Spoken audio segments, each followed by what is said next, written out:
Welcome to We Question and Learn. We're now celebrating our 16th year, and in full disclosure, I am not in the studios. I am remote. Debbie Thompson, whose office is at, I believe, the WQLN facilities. Is that right, Debbie? Well, our office is officially within the WQLN building, except since COVID-19 hit, we've all been working remotely from our respective homes. Well, so even though we have office space there and we pay rent, we're actually not physically there. Well, we're disclaiming that has nothing to do with this interview. Debbie is the president and founder of Strategy Solutions. And before he feels neglected, also, we're honored to have Tom Tupitza, who is the president at Knox Law Firm. Welcome, Tom. Thank you. Great. Glad to be with you. Oh, we're thrilled. If I could ask, Debbie, could you just give a quick overview of Strategy Solutions as a service organization in our community? Strategy Solutions is a boutique consulting firm. We have a small team, about 6 people, of consultants and technical assistance providers for organizations, communities, both nonprofit and for-profit, and we do organizational development and market research and planning services for organizations who want to grow and thrive. Now, Debbie has been on the program several times before, and we've always addressed current affairs topics. I love talking to Debbie about human resources, especially in the nonprofit world. And in also full disclosure, Tom Tupitza and I sat on the Nonprofit Partnership Board a good while back, right, Tom? That's right. And Tom was a good mentor to the organization, and I have to say, Tom, to me as well. And Tom, your role is pretty large. You have a good footprint in this community. First of all, you're the president of Knox Law, right? That's correct. And I'm happy to say a few words about that if you'll allow me to. Absolutely, because what we're going to tell you now is that we are now on NPR One, folks. So people are hearing this interview across the country. We are also now on 7 other podcast services. So Debbie and Tom, no pressure today. Wow. Well, that makes it even more of an honor to be with you. So our firm has been in existence for over 60 years, and we are based in Erie, but we also have offices in Northeast Pennsylvania, in Jamestown, New York, which is a base for serving clients in New York State. And most recently, we've opened an office in downtown Pittsburgh in the Grant Building to help us serve clients across Western Pennsylvania. We have a full range of legal services that we provide. And in addition, we have educational programming under the Knox Law Institute. We have Knox Law Public Strategies, which helps clients interface with government in areas that may be of concern to them and to their businesses and affairs. And most recently, we started Knox Law ADR services, or alternative dispute resolution services, which is a growing field, obviously, for resolving matters which might otherwise end up in litigation. So we have lots of fingers in various parts of the community, and I have been privileged myself to be involved, Tom, as you've mentioned, in a variety of organizations throughout the community, which I enjoy very much, and in particular, serving nonprofit institutions professionally and also by volunteer and consulting services. Okay, well, that's impressive, Tom, and I'm allowed to say that. I'm a little overwhelmed, actually. Folks, I do ask Tom on occasion when he sleeps. He's not answered that question yet. Debbie, you as well. I've always asked you that question. When do you sleep? Folks, I will tell you, these are 2 of the most energetic people that Northwest Pennsylvania can have in our community and to regions beyond. Because, Debbie, your firm, if I could ask, you travel extensively, I believe, right?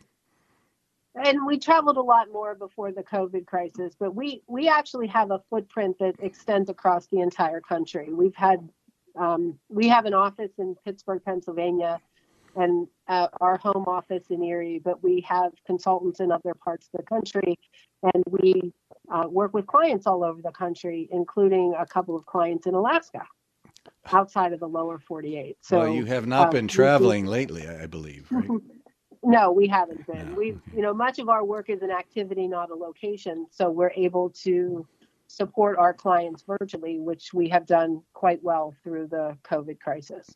I appreciate your resumes because this adds value to the program and the topic at hand.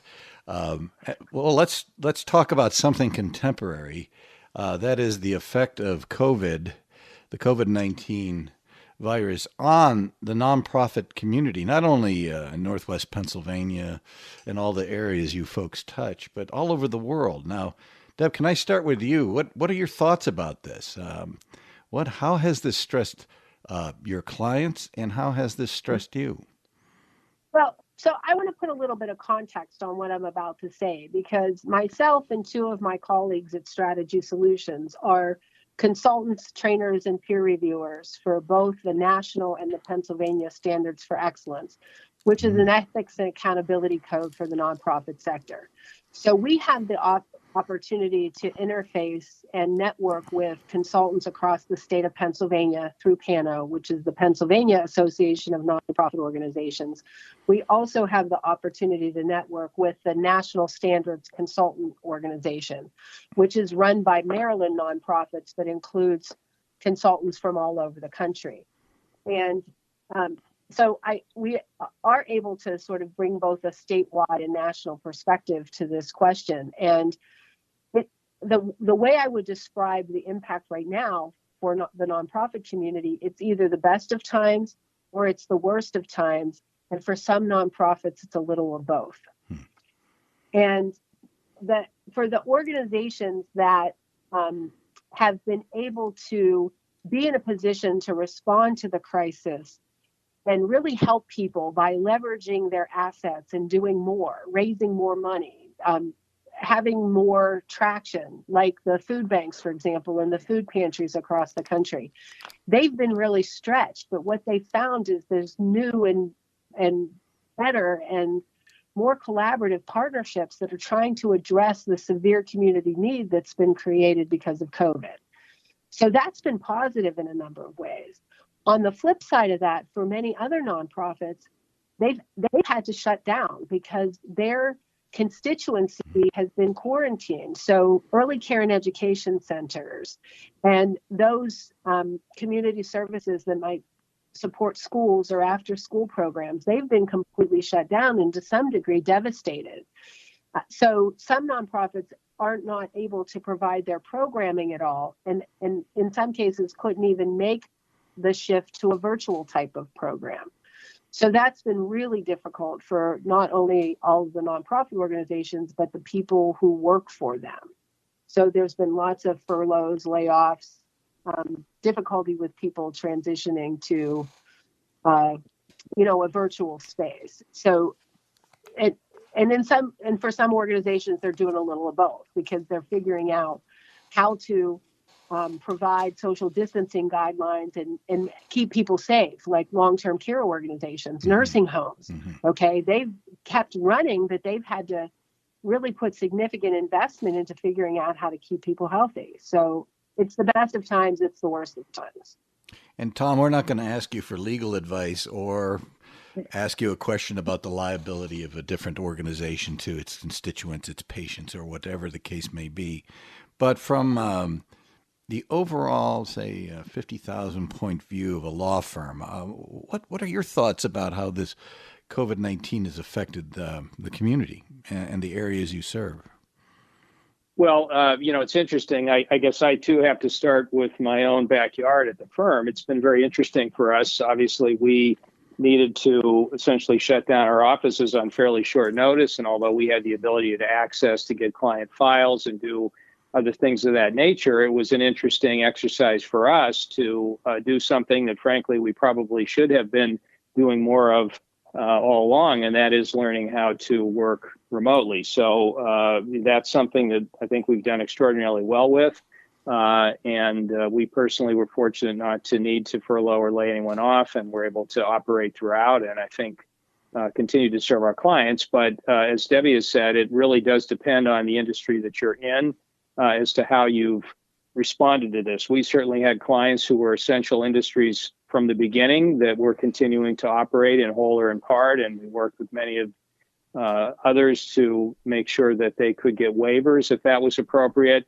And I think all of us as a community need to be grateful to not only to first responders, but to those essential workers who have needed to continue to make our lives possible throughout. So, there's an entire spectrum, I think, as Debbie has already mentioned, of institutions that have needed to respond in interesting ways. We, at our firm, have a particular interest in education. And of course, from the public education standpoint, really this hit home, as most issues do, in the public schools before it hit the rest of us when the schools began to close down and all the reverberations from that. And, all the work that needed to be done to try to deliver educational opportunity remotely, which works in some instances better than others. We also work with higher educational institutions, and I'm a trustee of an institution, and certainly the challenges there, I don't think we've even begun to completely understand. I mean, most schools obviously did cease in-person operations in the spring, but now they're announcing their plans for the return, which may be different depending on the size and the location of your campus. And I think we've all heard the various techniques that are being used, hybrid delivery of services, returning early with no breaks, and finishing up the term by Thanksgiving with the hope that this will avoid travel complications and the like. So, as we look across the spectrum, it's of service delivery, it's very difficult to, give a view other than that every organization has been challenged to become resilient and to determine what they can do to continue serving their mission and their clients. Now, we could talk, obviously, then about finances and human resources issues, which Debbie's alluded to. I think the third category, which she may want to spend some time on, and I would as well, is that staying in touch with your constituencies and stakeholders, trying to determine what you do with fundraising and public relations during this time, what you do in advocacy, which you always need to be concerned about, which I think has become even more heightened at this point because of the public policy issues that face pretty much every industry. And, finally, what do you do to look ahead as to how you might better collaborate, cooperate, even affiliate with or become part of other organizations in order to save resources? Those are the things that I think I've been primarily focusing on when I look at the nonprofit sector. Ironically, that topic has always been on your agenda. That is collaboration. Oh, absolutely. Sure. Yeah. And that's something that Tom Tupitza and I have been really trying to focus on educating people about together, because a lot of people immediately think when you start to talk about collaboration that you're talking about merger, and everybody's afraid of that M word. Mm-hmm. And it doesn't have to be that way. And now is really the time for organizations to think about some type of collaboration, because statistics, and I can't remember off the top of my head where this statistic came from, but it was estimated in 2019 that something like 75% of all nonprofits across the country, there was actually a study done, and the nonprofits, this was last year before the crisis, had 75% of nonprofits had less than 6 months of operating cash available to them. That's astounding. And many of them had less than 3.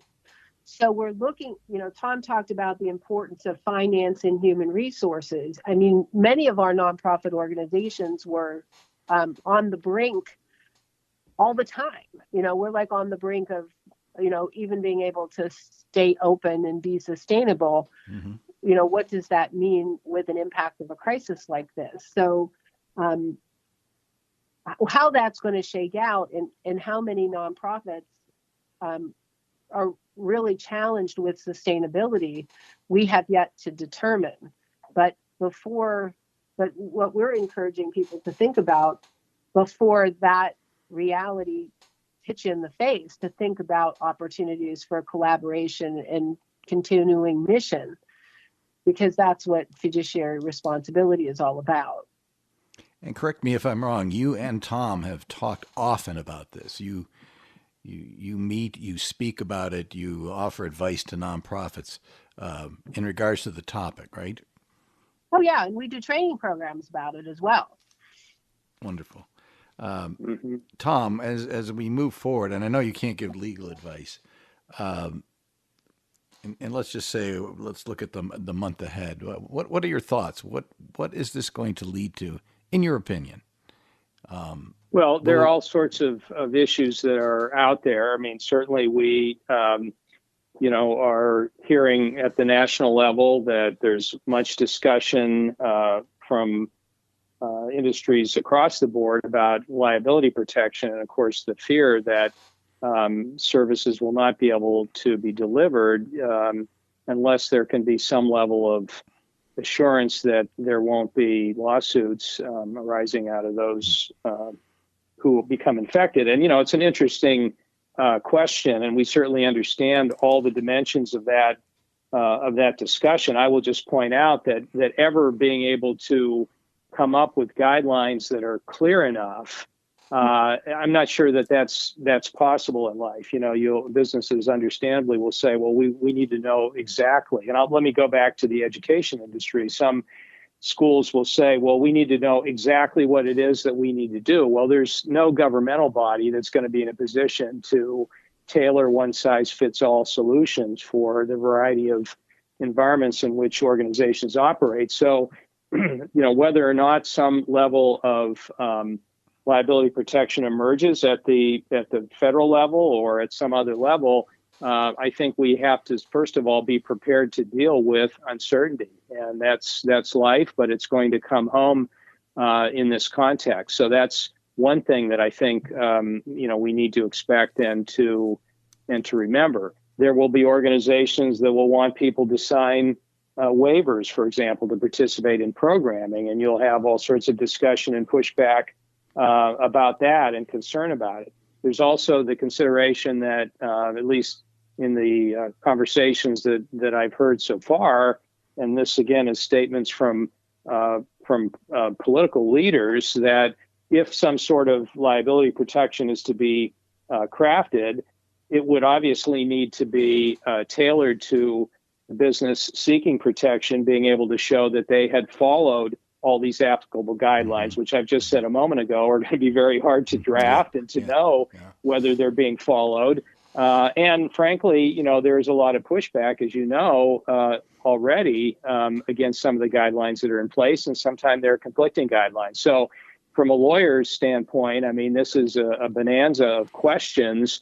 But for society's standpoint, it does make for a very interesting conversation in the months ahead. We had a brief email conversation. I sent you a document, which, for want of a better phrase, it was a hold harmless to an organization in case someone had a meeting. Tom, none of this is going to stand up, right? Maybe that's well, I don't want to make blanket statements about things, but I mean, there are all kinds of considerations, and certainly our court system, although it needs to respond to whatever is out there. I mean, we can't have the courts swamped by lawsuits over this, and the issues again of causation and proving where one was infected and all those other sorts of things are something beyond what any of us can imagine at this point. But again, the legal system, like any other industry, needs to be resilient. So we will learn how to cope. And I don't know, it's interesting. We're pretty much exactly halfway through the year 2020 already, but I don't think we've seen, even the start of the things that are turning the world upside down that could occur, because it's a very interesting an unusual time for all of us on several levels. Obviously, not just COVID, but many of these things interrelate. Debbie, as you just heard what Tom said, you'll probably have your clients and maybe new clients coming to you, and having heard what you just answered 4 of my questions, Tom. Thank you. That was excellent. And Debbie, if a client or you have just listened to what Tom has said, what he iterated, they're going to ask you what to do, don't you think? And what would you tell them? So one of the things that we've been telling our clients is that an absolute must do in this kind of environment is scenario planning and really looking at being adaptive under various different scenarios. So the experts in scenario planning, and these, guys from MIT years ago that developed the concept of scenario planning for Royal Dutch Shell. This was back in the early 80s. Yes. What the experts say on scenario planning is you look at different possible futures that might occur. And then you look at your business strategies and your operational strategies, and you say, what would we do under these circumstances? And the things that should be your top priorities as a company and as a business are those strategies that work in any scenario. So we have to be prioritizing those things as our top priorities. And then we have to figure out how can we be flexible and adaptable to be able to respond when some new thing comes at us, whether we've thought through those elements of it before or not. And it's those things that are that ability to be adaptable within various scenarios is going to be the difference between those that survive and thrive and are resilient and those who, aren't. Well, I'll interject. Goes without saying, and I hope I don't sound promotional, you should have a consultant and you should have a good lawyer, right, Tom? Absolutely. You cannot generate a business strategy by watching television. Now, I do look at, I almost stopped looking at the CDC site. It's depressing. And by the time this hits air, the numbers will be dramatically up. Debbie, Debbie Thompson, what would you advise someone relative to their liability? Is there any protocol that you give to your clients? Other than, look at your risk factors and do a good comprehensive organizational risk assessment, which is part of the standards for excellence anyway. Every organization on an ongoing basis should be looking at any areas where there may be risk and what those risk mitigation strategies are. And then I would say you've got to have yourself a good attorney to give you good legal advice about what to do in different scenarios. Tom, isn't this going to become, and you've been in the business for a long time and your resume is outstanding, isn't this going to become overwhelming to some degree in some aspects of the law? I can certainly understand why people will think that. And you're right. We are bombarded now with so much more news. One wonders, 100 years ago when we had the 1918 pandemic, yes. Life was so much different, and you couldn't work remote. We can't even begin to think about it. I would just say, I think, as I've already said indirectly, is that we are a society that has the capacity to do lots of things, and we have lots of smart people who are able to figure out how to adapt and become resilient. And as Debbie said, maybe not all will be in a position to do that, but as a society, I think that we will learn to come to grips with this, perhaps not as rapidly, or we won't have solutions as rapidly as we would all like. And, I think the process is going to take longer than we would all like.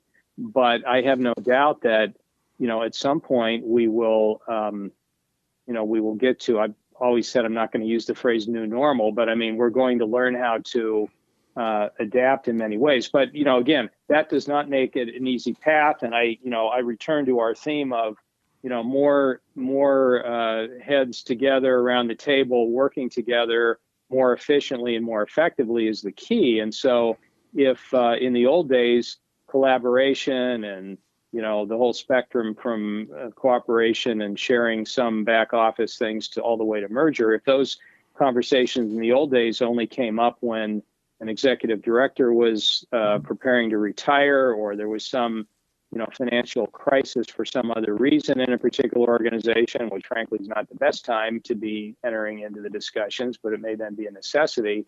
I think that, one thing about this pause that we've had, I think it's helped us to sit back and look at things in a different way and to think about things differently and perhaps more creatively. And certainly this should be the impetus to sitting down with others in your own industry, if it's just simply sharing ideas, but certainly considering who you might be able to work most effectively with, and many hands making lighter work and all those other expressions. But I think there's something to that this could be a time when organizations really could advance and become more effective in their delivery and in their long-term strategies. And, again, I certainly don't want to make light of the overwhelming nature of it, but let's figure out what we can do rather than become paralyzed by it, but to use it as an opportunity to move ahead.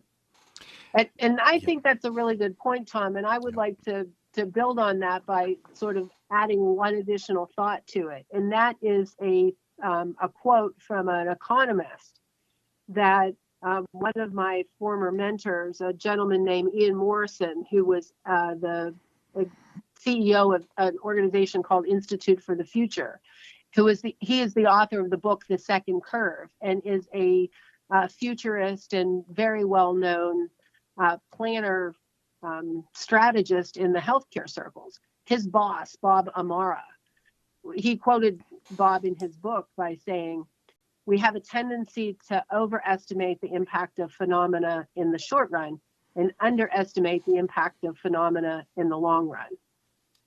So as we think about this crisis, while we're all trying to react and adapt, it will change society and how we view things in a significant way, and how systems are actually operating in our world. So we should, as Tom said, we should be thinking about how we can put various heads together, and because 2 + 2 can equal 10, and collaboratively we can actually create better outcomes than we can create individually. We should be looking for those opportunities to figure out how to create a better normal in the instances where we can impact our work moving forward. Tom Tupitza, that was an excellent summary. Debra Thompson, that was a very good summary as well. Your two last comments were very educational and very positive. I have to congratulate you because we are all under a lot of stress. Debra Thompson is the president and founder of Strategy Solutions. Tom Tupitza is president of Knox Law Firm, both located in Erie, Pennsylvania, and elsewhere. I want to thank you both for taking the time out of your busy days. I know you have a lot to do to speak on the program today. Would you care to give an email address, or that's okay if you don't, but both or one, or however you choose? Maybe someone would care to email you a comment or a question. I'll leave that. Sure, I'll jump in first. Debbie@getstrategy.com. Wonderful. And Tom? And mine is TUPITZA@KMGSlaw.com. Or if you Google Knox Law Firm, you can go to our website and find all kinds of ways and people to contact. It was an honor, a pleasure, and a very great education to have you both on the program today. Thank you very much. We appreciate it. Thank you. And we have Robert Chatfield from Free to Choose, and Robert's been on the program before. He's actually, Robert, you've been a member of this community on occasion. Is that correct? I was going to say, Tom and I met at the Erie Rotary Club, and we're going to give a shameless plug for that one because we've not been able to meet since this pandemic hit, unfortunately. So I do truly miss the folks at Erie. Robert, your official title? President and CEO of the Free to Choose Network. That's fabulous. Now, let's go back to that Rotary meeting. Your founder came to speak to Rotary. Your founder actually is one of the founders, if not the founder, of WQLM Public Media, at the time Public Radio and Television. And he did all the groundwork for the public broadcasting station in Northwest Pennsylvania. Absolutely. So Bob Chittister was the founder of WQLN, and the name of our organization, Free to Choose Network, actually comes from a PBS program that Bob produced with Nobel economist Milton Friedman at the behest, if you will, of PBS. And that was a 10-hour series in 1980. So we're celebrating the 40th anniversary of that this year. But it's amazing to me, as I said, how long as an organization we've been around in Erie, Pennsylvania, still doing documentaries for public television and classroom teaching videos. So WQLN passed its 50th anniversary a bit ago, and we're happy. And it's interesting to note that an organization that's totally funded by the public, of course, a little bit by the Corporation for Public Broadcasting, but we are community supported. Maybe you could make a comment on that, since you know Bob Chittister so well.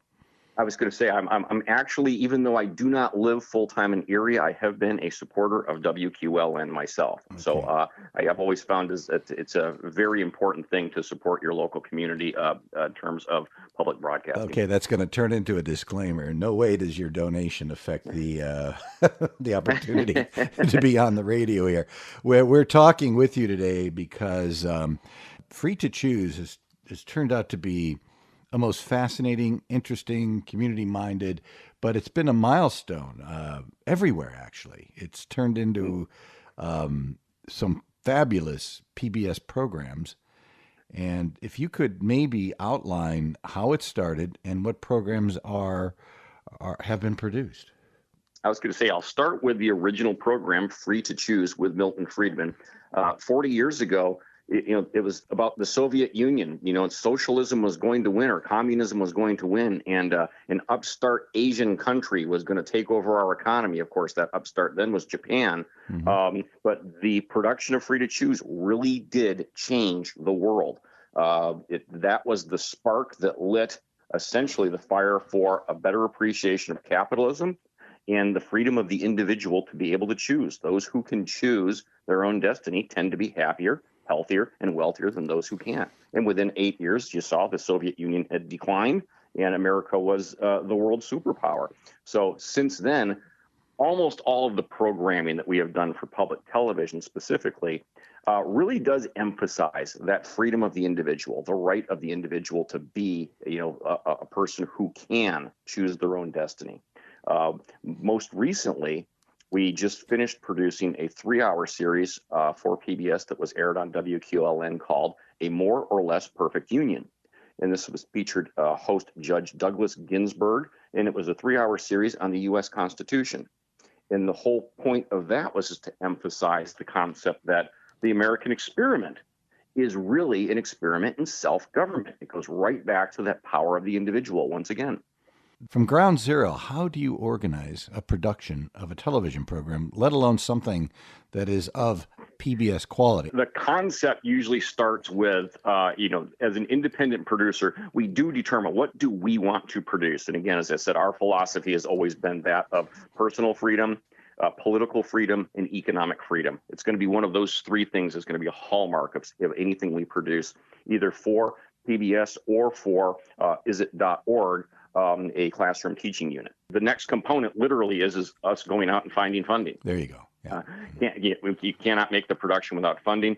The funders can have no editorial influence on a program, though. So we really have to sell them on a basic concept of we're going to try to do something here to advance political freedom, economic freedom, individual personal freedom, and the funders will buy into that. A program that we start today, if we were going to start something today, probably will take me 6 months to 9 months to raise funds for a 1-hour program. And then it'll take us another year to be able to film that program. And it'll take probably another 6 months to a year for that program even to see the light of air. So all of what we try to do for public television especially is make our projects evergreen. And when I say evergreen, meaning we're not going to try to take on the issue of the day within the production itself. We can take care of that via marketing, but the production itself should last the test of time. Anything we're doing should be able to be produced and released today, 5 years from now, or 10 years from now, and still be relevant. we're allowed to have a philosophy. The philosophy can shine, but we don't have an ideology, because ideology then runs straight into politics. And so that really is the delineating line there, is the ability to have a philosophy is okay. Most of our programs, by the way, for example, A More or Less Perfect Union, the subtitle for it actually is A Personal Exploration by Judge Douglas Ginsburg. And by having the judge do this as a personal exploration, the judge is free then to insert his own opinions. So it's we'll still cover facts, we'll still look at many sides of an issue. But if the judge wants to issue an opinion, not a legal opinion, but his own opinion on a topic, he is then free to do that because it's a personal exploration by the judge. We do the production, but then we still have to have the distribution. And most people don't understand that WQLN is an independent station that happens to get programming from PBS. PBS is a distribution company. Thank you for saying that. People perceive it to be a network as ABC, NBC, and CNN and all the rest. Mm-hmm. But it is not. It is, well, for want of a better phrase, it's like a buying group. Stations banned. But there are requirements. There's common carriage requirements. We have to carry so many hours of PBS programming to comply with our contract. And also, there's a bill to pay, which is why we fundraise. Right? Exactly. Now let's go back to you fundraising. You in essence are going out and fundraising as well for these programs.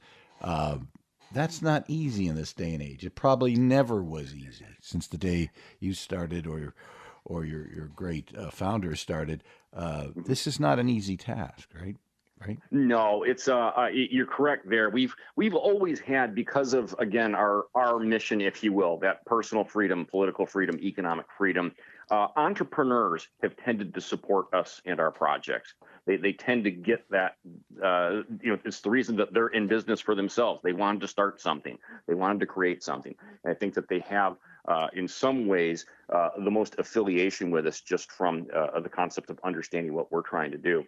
In today's environment, though, you're correct. We raise money throughout the U.S. It's not as though I can just say, well, I'll meet with 3 or 4 people in my hometown. I can meet with some people in Erie, and that's where we're going to raise our money from. So, money's tight for a lot of people. Unemployment rate is up, obviously, all across the nation. But at least at WQLN, for example, when you're out raising money, you're really focused a lot on your local area.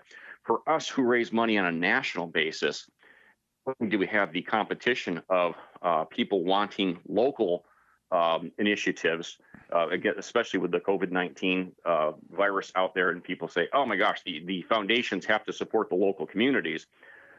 But just getting in front of the donors now is near impossible. So we have to do Zoom calls, telephone calls, and we've spent a lot of time working the telephone lines, and happy to report that most of what we do, because we're trying to do these evergreen projects that last for years and years, our core supporters are very much still there and realize if they don't fund us today, then we're not going to have a project out there in 2 to 3 years. Bob Chittister was an artist at fundraising. Going back, we're talking about 50 years now that he's been able to produce programs.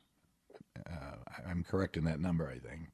Oh, absolutely. Yep. And many have been successful both on a local basis, but the concept of going national, you can't just go out in your backyard and shout and say, here I am, this is what I have.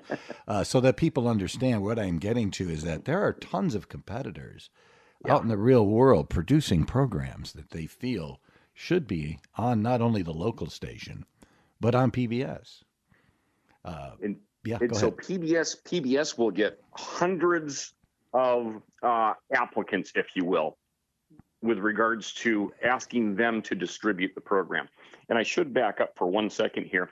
WQLN does take a certain amount of PBS programming, but WQLN can also take programming from the BBC or from American Public Television or from National Education Television Association, NETA. Mm-hmm. And so there are many channels of distribution that one could go through. But to go through the PBS gauntlet, if you will, you're going to have all of your stuff has to be fact-checked with double fact checks. So you can't just say, I pulled it from this source. You need a secondary source for everything you're citing. They go through and they do look for, was there any kind of, did you take that political slant that you were talking about earlier? Is there something there that could be considered that, it's an opinion piece that has not been disclosed in his opinion piece. So they really go through with a fine-tooth comb the entire script. But most of them still are not accepted as a PBS production. Correct. And so, as I said, to be able to get that is really, and I don't know what the percentage shot is in terms of what the our ability to get PBS for a more or less perfect union. But I do know it's probably less than 5% of the programs submitted to PBS actually become PBS programs. It's hard to measure because in this day and age, as you know, Robert Chatfield, that everybody suddenly is a producer. You can pick up, you could pick up a $2,500 high quality HD camera. And if you have some sound equipment and some prowess and some production, you point and shoot. In fact, some productions look as if they were all point and shoot the whole program. Correct. I'm sure you've seen it. What are your production standards? How do you measure assembling your programs? It's a great question. And I actually, full disclosure here, I'm never behind the camera. So as the president and the CEO, my job is to come up with the concepts, review the work that's been done. But what we do is literally go out and hire the best and the brightest producers we can get. Now And they have, sorry. Yeah, Go ahead. I was going to say, they're tasked with delivering to us a completed project. And we work with them hand in hand in terms of, hey, here's some experts you might want to use in this project. Here's some things we'd like to see in terms of places where you shoot at. But for the most part, we give the producers kind of free rein with, how the production is going to get put together. Going back to what you alluded to prior, the underwriter, so to speak, the sponsor, in more common terms, does not influence the content of the program. Yeah, they're prohibited from influencing the content of the program. And in fact, that's another one of those things in the gauntlet is we have to disclose who all of the underwriters are. And PBS will contact each one of those underwriters to, in fact, find out if they had anything to do with the project other than funding. Other than funding, right. So let's talk about the series that you brought up. How did that start? And go over the programs again that are in this series, if you would, please. Sure. So A More or Less Perfect Union really started as an offshoot to another project we did, which was a biography of Walter Williams. And in that biography, Judge Doug Ginsburg and Walter Williams lament the fact that Americans had fallen out of love with the Constitution. And that sort of was the real kick behind, well, we should probably do something about that. How do you get people to fall in love with the Constitution again? And Judge Ginsburg, just an absolute scholar, but somebody who can really relate to the average person. So the 3 episodes within the public television program themselves are A Constitution in Writing, how we got the Constitution, A Constitution for All, which obviously the first Constitution that was created was not necessarily perfect. And so the changes in the Constitution over time to expand freedoms for all people was a really important component of this. And the third program I thought was even more important, which was Our Constitution at Risk, how today people are looking, judges are writing up laws that don't exist because they're able to review laws and they're ruling from the bench. We have administrative agencies that are now writing laws, enforcing laws, and then handing down penalties, which is all 3 branches of the government in one, and they're not even elected by the people. So there's a lot in terms of the series itself. From the series, IZZIT.org, and that's IZZIT,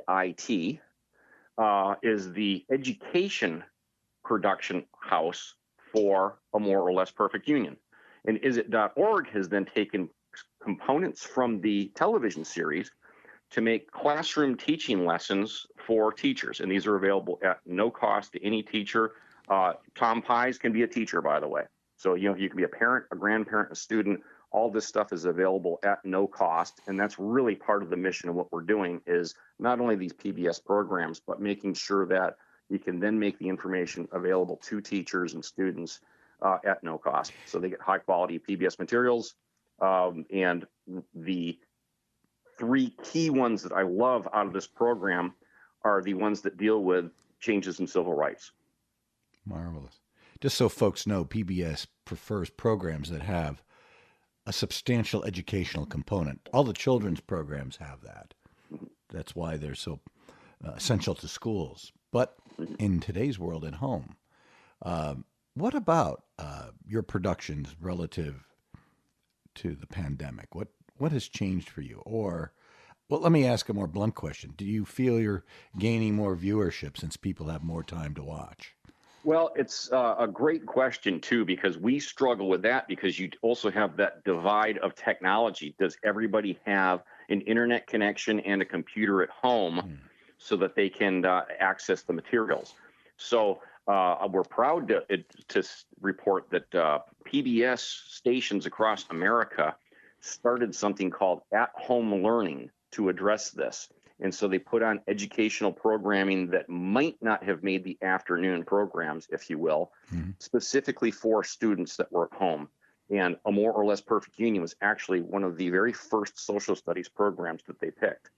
So the at-home learning stations aired it 3 consecutive Mondays in a row. So we know we had a lot of increased viewership from an audience that we might not have reached before that. We have always strived, as I said, to make our materials available at no cost, and teachers can download or stream. So, and it's available on DVD if they need DVD for classroom space. But as I said, we can't send a DVD out to every student in the world. So we've made sure that everything is available at no cost on the isit.org website. Robert Chatfield, Free to Choose. Talk about some of the other programs that you folks have put together, and how are they faring today? Do the programs you produce have a archival value, for instance? Very much so. So prior to A More or Less Perfect Union, we actually did a 1-hour program called Sweden, Lessons for America. Oh, that was a fabulous program. And that Let me say that if it's okay. Yes. You absolutely might. And it's that one, again, as I said, little did we know democratic socialism was going to take over the beginning part of the election cycle for the Democratic Party, if you will. And we like to say that was the antidote for democratic socialism, where people say America should be more like Sweden. Well, what does that actually mean? So we went and asked a real Swede, what's it like over there? Yes. And so we did a fantastic 1-hour program that shows that Sweden is not a socialist economy. Sweden is a very capitalist free trading economy that just so happens to have a very large welfare state that's paid for mostly by the poor and the middle class. Fascinating. Yes, you do see a lot of anecdotal television stories about what Sweden is like, but that was great to see a touch of reality, so to speak. Absolutely. Yeah. Prior to that, we did a program called The Pysz of Peace. And again, talk about, timeless programs. The Pysz of Peace was about the concept of, do you appease a bully or do you take the bully straight on? And it was really a component of, looking at, for example, Neville Chamberlain signing the Munich Agreement with Adolf Hitler. That was going to end. There was going to be no more world wars after that. And within 6 months, Hitler essentially had torn up the agreement and had started being an aggressor towards other nations after that. And so how do you deal with that? And so as I say, from a foreign policy perspective, I think we see this one, and I think we could refer back to that film project for years and years to come. We're podcast on 7 channels, so to speak, and NPR would make 8.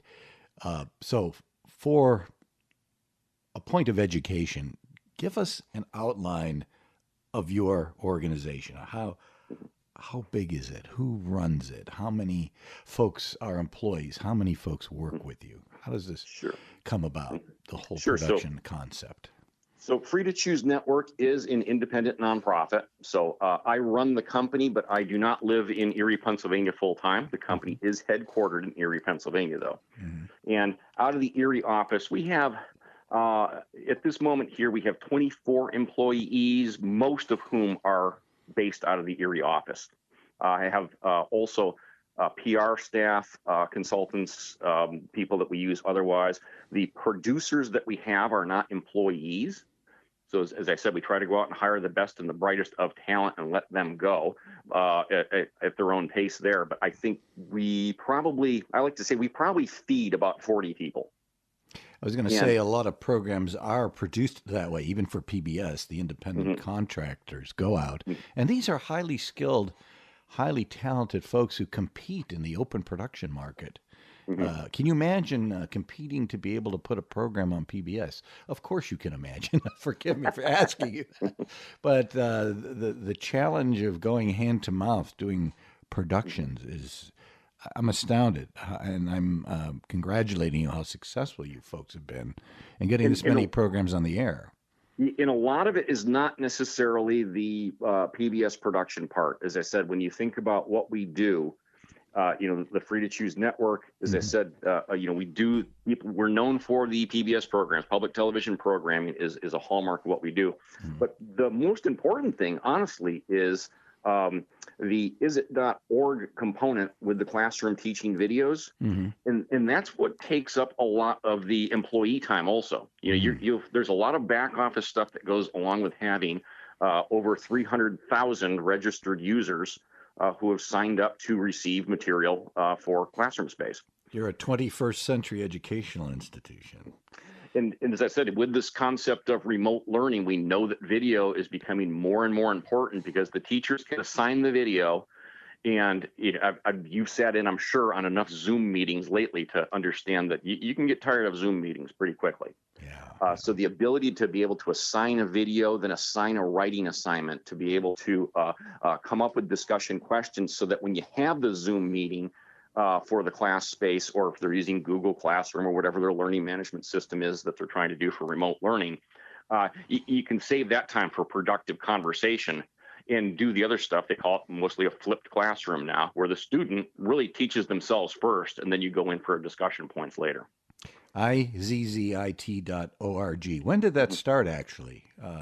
That's over 10 years old. Okay. And as I said, izzit.org is really set up for teachers to emphasize critical thinking skills for students.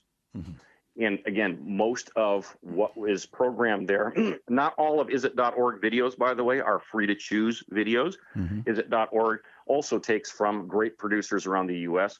There's, obviously at this exact moment, I like to keep things evergreen, but this exact moment, race relations are a big component of what's in today's news.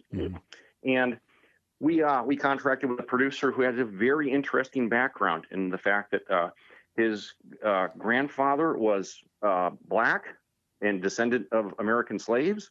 His grandmother was white and descendant from Daughters of the American Revolution. He also had Native American background, and his grandparents on the other side were Holocaust survivors. Wow. And so he goes through this concept of, what race am I? And as I said, it's a fascinating discussion. That's an incredible story. Talk about attacking the subject from two different directions, or more, Completely. actually.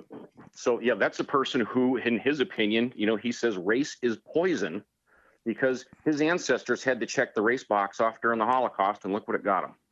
Unbelievable. As we sit here, and you, midsummer, so to speak, or early summer, so to speak, what's the direction your organization is going to go into? Or are you very happy with the productions and the trends and the educational outreach that you are doing? Is this what your company is? I was going to say, a greater focus on the education side has to occur. The public television programs, it used to be when there was 4 channels, you could get 10% of the United States watching a program on PBS station. Yes. The way that video content is now delivered, it's so much more difficult to break through the static and get your product known. And so what do you have to do? We've made a very conscientious effort to say that, the people that really can benefit the most from this are teachers and students. And so the more we can put towards that effort there, the better off we're going to be as an organization. Well, we will always be producing for public television. So we have 2 more programs coming up, but the classroom teaching side of this here, especially with remote learning opportunities, I think has to be on the forefront. Well, getting that hour on PBS and then having the opportunity to offer links back to, quotation marks, the big product, the massive online product, is invaluable. I appreciate that you take that perspective. and I'm sure PBS and the public broadcasting audience does as well. Mhm. Well, we only have a couple of more minutes. In your opinion, what's going to happen with this COVID thing? How is this going to affect society? Just as an opinion, but the end of that question would be, how is it going to affect your organization? I'll start with one of my board members had a great comment about this, and he said the virus seems to have sped up a lot of things that were probably already going to happen. So J.C. Penney was probably going to go out of business. Mm-hmm. This just made it happen a lot faster. And people were probably going to shop online more, and this just probably made that happen faster. And the irony of it, Sears and J.C. Penney were catalog companies, paper internet before there was any kind of technology. How ironic. How ironic. And I'm sorry to interrupt you. What's the next point you were going to make? No, I was going to say, but I think that rolls into, so, what's next for us? Well, we happen to always be on the cutting edge of video. And I think what you're going to see in education is a lot more usage and smarter usage of video within the classroom space. I think people realize now that students are still going to need that live touch. But there's so much information out there that's available that there's no teacher who in a classroom space who could be so expert on every topic that they could really teach that topic well. And I think that the teachers are going to try to pull in the best material that they can pull in to help the students learn. And the students are going to do a lot more autodidactic learning, where they're going to go out and find stuff on their own also. And our job is to help really make sure that they're aware of the resources available, especially from our organization. And I think that's probably where, how does this impact our organization? It's that thought process looking forward that says we've got to figure out the best way to teach students is by putting the best material in front of them, not necessarily just that it's the old-fashioned classroom model. I think that this concept of mixed blend of remote learning and live interaction is going to be with us for a long time to come. Robert Chatfield, you said it all. Robert, that was great. That was an excellent summary. First of all, thank you for being here. Albeit we're remote, it seems to work out pretty well.